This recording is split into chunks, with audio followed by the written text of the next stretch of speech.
Pete the cat and the Itsy Bitsy spider. Oh, looks like we had a little boy or girl drawing on the book. I'll have to try to get that off tomorrow when I go to work. It's not a good idea to draw on books. Pete the cat and the Itsy Bitsy spider. One day, while playing outside with his friends, Pete the cat spotted something cool.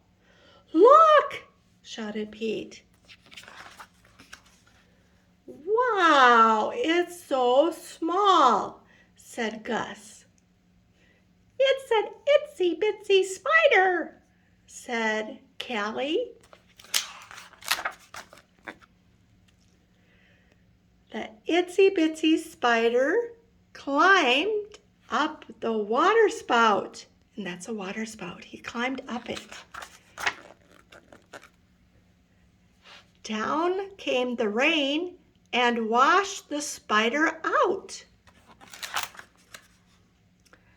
Out came the sun and dried up all the rain. Pete and his friends knew just what to do. Everyone cheered on the tiny spider. Look, he's putting on sunscreen when he's outside, just like we do. Pete the cat said, "Try again, itsy bitsy spider." So the itsy bitsy spider climbed up the water spout. Down came the rain and washed the spider out. Looks like he's on a surfboard. And he's got a smile on his face, so I think he's having some fun. But out came the sun and dried up all the rain. What's that spider doing? What's that? Pete said, "Don't give up yet." They all cheered louder this time.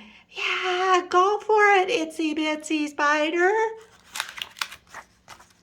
Again, the itsy bitsy spider climbed up the water spout. Down came the rain, and Pete and his friends shouted, "Go, itsy bitsy spider!" His sign says, "Go, itsy bitsy spider." Her shirt says, "Don't give up." And the duck says, "Believe you can." And look where he is. He's got tennis shoes on. Cool. And the itsy bitsy spider kept climbing up the water spout. Everyone celebrated, and the spider took a bow. And he made a spider web there too. See? Boop-a-doop. With the help of some friends, the itsy bitsy spider never gave up, even when the odds were against her. The end.